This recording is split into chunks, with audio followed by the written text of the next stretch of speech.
इसलिए शायद आपसे मेरा रिलेशन या नाता जुड़ा हुआ रहेगा, क्योंकि जो मेरे दोस्त थे डी एन मिश्रा जी, बहुत सालों के बाद अभी वो शिवसेना से किधर और किधर भागते हैं और किधर से उधर जाते हैं, लेकिन मेरे को बोलते नहीं। वो कहीं भी जाए लेकिन मेरे को बोलते नहीं।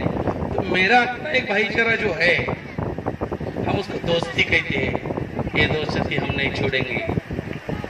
तो दोस्ती हमें खींच लाए। और शुक्ला सर क्या अभी पूरा मेरे संगठन का वही देखते हैं। अगर आपको भी कहीं पूरी न्यू बॉम्बे में न्यू पनवेल में कहीं भी तकलीफ कुछ भी रहेगी तो प्यार से बता सकते हो। हमारी जितनी ताकत है उतनी कोशिश रहेगी। भगवान के घर पे अपन सब जाते हैं, मंदिरों में जाते हैं। अपनी उम्मीद सभी मेरे वाघमारे भाई ने गाने सुनाया कि उम्मीदें तो भरी हुई है, आदमी उम्मीदें पर तो जीता है। और जब तक अपन भगवान के चरणों में झुक नहीं जाते। हनुमान जी 3 रूप में है, जो पूरे तीन रूप से आपको मालूम रहेगी। एक तो हनुमान युद्ध छेड़ता है। आपने अगर महाभारत में देखा रहेंगे तो अर्जुन के रथ पे बैठा हुआ आपको हनुमान दिखेगा। सीता मैया के चरणों में भक्ति करने वाला भी अर्जुन है, हनुमान जी है। भक्ति में है, सेवा में है, और युद्ध में भी हनुमान जी है। ये 3 रूप अगर आपको मालूम रहेंगे, एक छोटी सी मैं कथा सुनाता हूँ। आपको सभी को मालूम है कि शनि, अभी तो शनि गुरु की युति हुई है। तो ये शनि क्या है? ये न्याय देवता है। राम जब भी दरबार में बैठे थे, सीता माँ उनके चरणों पे बैठी हुई थी, तो शनि महाराज आ गए। शनि महाराज बोले कि मैं आज राजा को पकड़ लूंगा, आज मैं पूरा राम जो प्रभु रामचंद्र जी है उनको मैं तकलीफ दे दूंगा। तो हनुमान जी बाहर बैठे थे। हनुमान जी कहाँ बैठते हैं आपको मालूम है? हनुमान जी अपने आंगन में बैठते हैं। आंगन में कौन कौन बैठते हैं? तो तुलसी माता भी आंगन में बैठती है, हनुमान जी भी आंगन में बैठते हैं। तो हनुमान जी बैठे थे। हनुमान जी बोले बहुत बढ़िया, लेकिन आपने मुझे एक वचन दिया है, शनि महाराज आपको मालूम है? शनि महाराज बोला बिल्कुल, मैंने आपको वचन दिया है कि आपका कोई भक्त रहेगा, शतबार पाठ करे कोई, आपका कोई भक्त रहेगा, उसको तकलीफ में नहीं होगा, ये शनि महाराज ने कहा।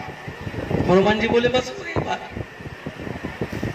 तो शनि महाराज हनुमान जी से पूछे कि भाई आप तो राम जी के भक्त है, राम जी आपके भक्त कैसे हो सकते हैं? अगर राम जी आपके भक्त है तो मैं उनको छोड़ दूंगा। तो शनि महाराज को हनुमान जी बोले कि भाई एक काम करो, सीता मैया के पास जाओ और सीता मैया किसकी भक्ति कर रही है वो देखो।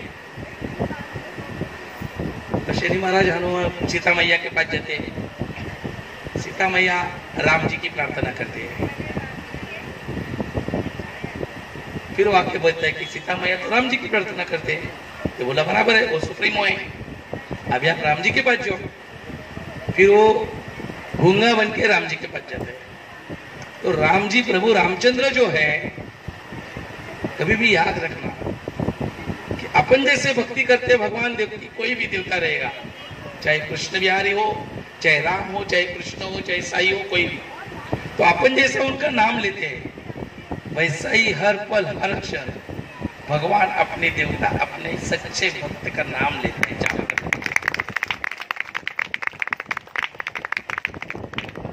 तो शनि महाराज गए। शनि महाराज को सुन के आया, ओम हनुमंताय नमः पढ़ रहे हैं। अरे इतना बड़ा राजा है, इतना बड़ा भगवान है, देवता है, साक्षात स्वयं पूर्ण विष्णु है, वो हनुमान जी की भक्ति कैसे करते हैं? तो फिर आ गए। फिर दोनों में फिर संभाषण हो गया। तो राम जी ने उसको शनि महाराज को कहा कि भैया आपने बहुत बड़ी गलती की, आपको भक्त समझ में नहीं आया। तो शनि महाराज बोले बाबा भगवान आप करो, मेरे से गलती हो गई। तो अभी उसका पश्चाताप क्या करना है? तो शनि महाराज को प्रभु रामचंद्र ने कहा कि नेपाल वाले जो गंडकी नदी की आपको मालूम है, तो उस नदी में स्नान करते रहो। उनको बता दिया कि 12 साल आपको वहाँ स्नान करना है। फिर शनि महाराज डेली वहाँ किनारे पे रहते थे, पूजा पाठ करते थे और वहाँ स्नान करते थे। अभी देखो शनि महाराज ने स्नान कहाँ किया है? तो गंडकी नदी में किया है। तो गंडकी नदी को भी कुछ देना है। तो भगवान विष्णु ने, रामचंद्र जी ने उनको वर दिया। शनि महाराज को बताया कि आपने इस नदी में स्नान किया है, इसलिए आपके नदी में जितने भी पत्थर रहेंगे वो शालिग्राम के नाम से पहचाने जाएंगे। बोलो। ये जो शालिग्राम है, तो शालिग्राम में एक कीड़ा रहता है, कीड़ा। और उसकी उम्र कितनी रहती है आपको किसी को पता है? अभी देखो अपन अगर 70, 75 साल, 80 साल में भी बुढ़ा हो गया दीदी, तो बोलते हैं और 2 महीना मेरे को जीने का है, बस मेरे पोते की शादी होने दो, फिर मेरे को लेके जाओ। फिर पोते की शादी होने के बाद बोलते हैं उसका जरा बच्चा देखना है, फिर बोलते हैं उसकी शादी होने दो, मेरे को जीने का है। लेकिन ये जो कीड़ा है उसकी उम्र रहती है 21 दिन की। 21 दिन में वो क्या काम करते हैं? 21 दिन में वो पत्थर में शंख, चक्र, गदा, पद्म, भगवान की 4 आयुध है, वो 4 आयुध का वो नवनिर्माण करते हैं। एक कीड़ा क्या कर सकते हैं? वो नाना पाटेकर का डायलॉग है ना, गंदगी के नारे का कीड़ा वगैरह। नाना जी को भी मालूम नहीं रहेगा, कभी मेरे को अभी मिले नहीं, 10-15 साल मिलेंगे तो मैं बता दूंगा कि एक कीड़ा भी क्या कर सकता है। तो अपन एक गाली देते हैं कि तुम्हें बहुत कीड़े हैं, तो कीड़े होने चाहिए, अच्छे के लिए होने चाहिए। सच्ची में कहता हूं, 21 दिन में अपनी उनको मौत मालूम होकर भी वो भगवान के चरणों में आता है। तो ये जो है ना, ये सत्संग का प्रभाव है। शनि महाराज रामचंद्र जी के नजदीक आए, हनुमान जी का उनसे संवाद हो गया।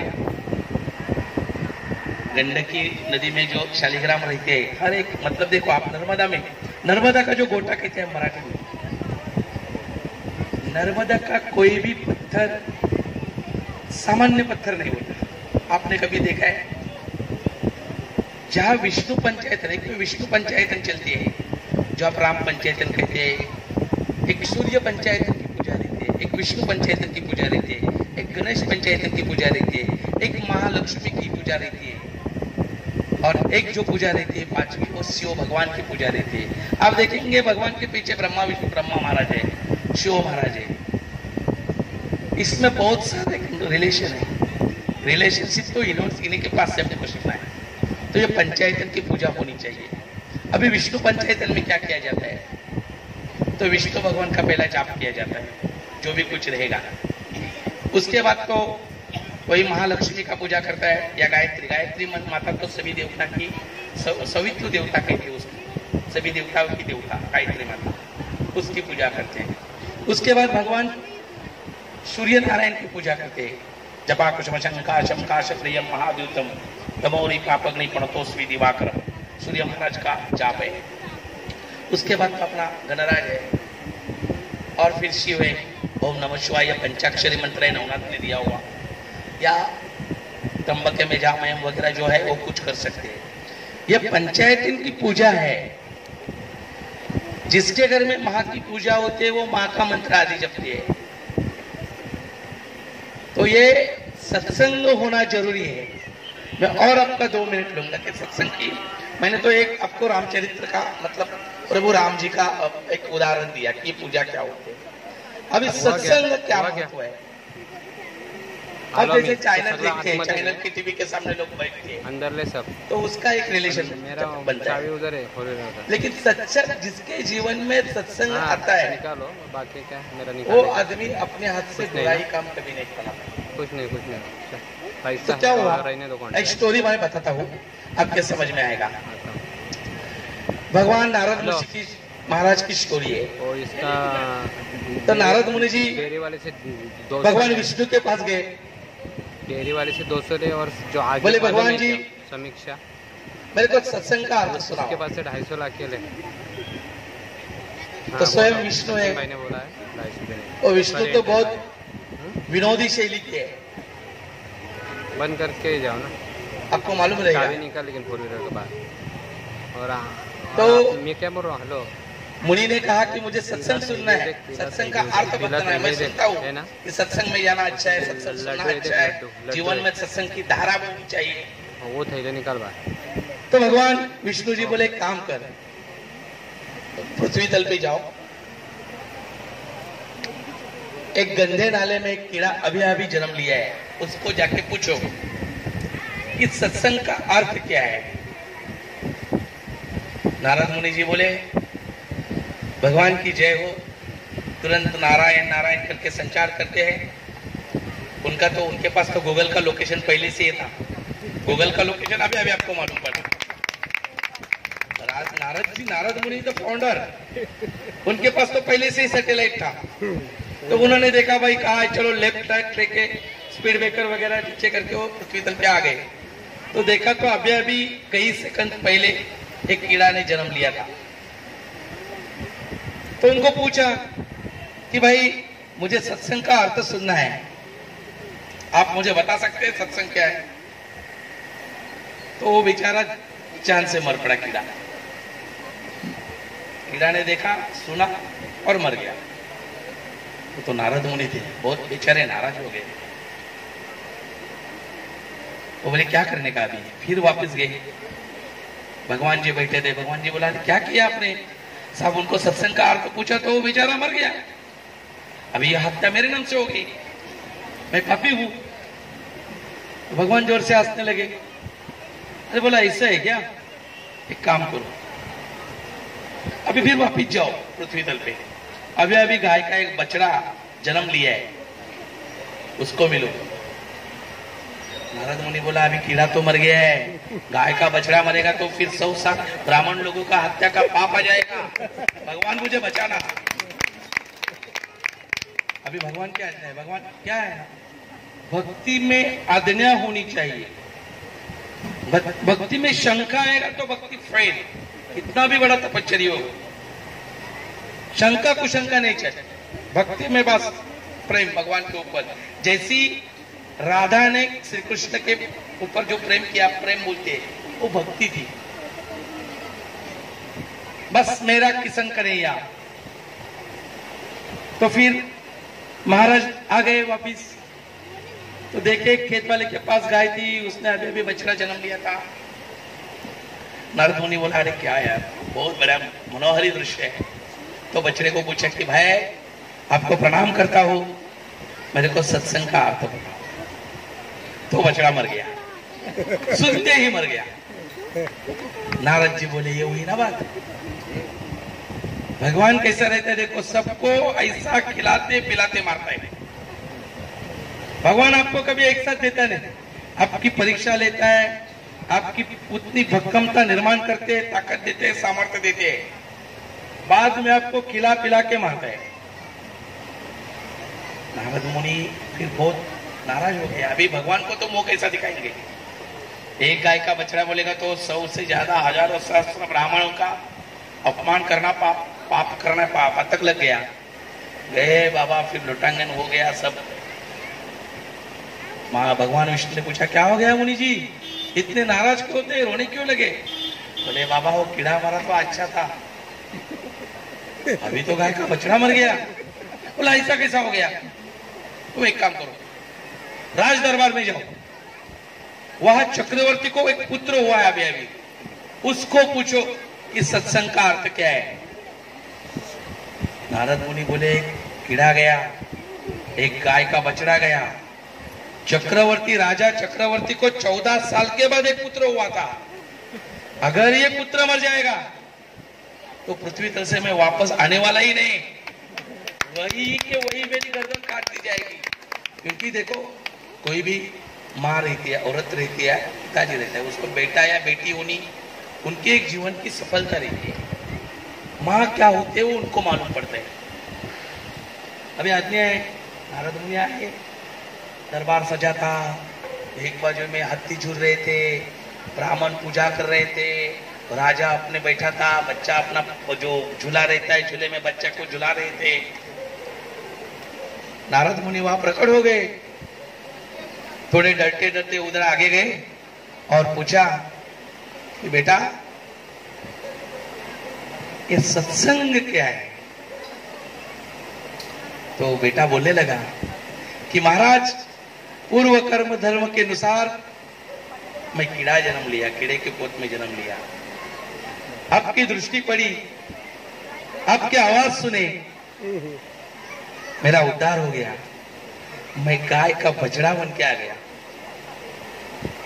जब आप गाय का बछड़े को देखने के लिए मुझे आप आए, आपका आवाज सुना, आपकी अमृतवाणी सुनी, आपकी दृष्टि पड़ी, मेरा जन्म आज राज दरबार में चक्रवर्ती राजा के घर में उसका दरबार हुआ। इसी को सत्संग कहते हैं। ये सत्संग का अर्थ है। इसलिए हर एक आदमी ने जीवन में क्या करना है, तो सत्संग में अपने जितने भी योगदान है वो देना चाहिए। बहुत सारी कथाएं हैं, अगली बार जरूर आऊंगा और आप अगर मौका देंगे तो एक से एक कथा ही आपको सुनाऊंगा कि मैं भी एक पति हूँ। मैं अपने समाज में, आपको मालूम है मैं यहाँ का लोकल समाज का हूँ, सोसाइटी से हूँ, लेकिन मैं प्योर वेजिटेरियन हूँ, जो मैं प्याज और लहसुन भी नहीं खाता। मेरी पूजा रहती है, दत्त भगवान का मैं पूजा हूँ। मेरे भगवान जो है दत्त महाराज श्रीपाद श्री वल्लभ का मैं पुजारी हूँ। मैं भी प्रयाग में अभी जो कुंभ मेला था, उस कुंभ मेला में 7 दिन मैं उधर बैठा था। उस प्रयाग के नदी के किनारे पे भी मैंने एक पारायण किया, मेरे हाथ से किया हुआ। मैं सोचा भी नहीं था कि मेरा वहाँ एक अध्ययन हो जाएगा, भगवान ने करके दिया। और सभी के आपके आशीष से मेरे को वहाँ भगवान के साथ मेरे गुरुजी है, जो अखाड़े जुने अखाड़े के पूर्व सभापति है, उनके साथ स्नान करने की मुझे संधि भी मिली। ये सब करिश्मा जो ये सत्संग है, ये भगवान विष्णु ने मुझे यहाँ खींच के लाया। मैं सच्ची में 3 बार उनको शुक्ला साहब को ना बोला, मैं आएगा नहीं। और आप अगर मेरी अभी आवाज सुनते रहेंगे तो बोलेगा ये आदमी कितना बदमाश है, कितना झूठ बोलता है, अभी तो अच्छी आवाज है, क्या हुआ? लेकिन जब तक ये गाड़ी से मैं उतर रहा था, मेरे को शर्मा जी बोले यार आपकी तबीयत बहुत खराब है। जी मेरी सचमुच मेरी तबीयत खराब थी। यहाँ आए, भगवान ने खींचा, अभी सभी का प्यार प्रेम, उसके वजह से सत्संग मिला, आप लोगों का दर्शन हुआ। चाहे मेरी भी जिंदगी बनेगी, मैं आपको सभी को भूल नहीं सकता। आप यहाँ मुझे बुलाया, सम्मान किया, कभी भी मुझे आवाज दो। आपका भाई, आपका बेटा, आपका नेबर बन के आपको सभी को मैं हाथ दूंगा। जय हिंद, जय महाराष्ट्र।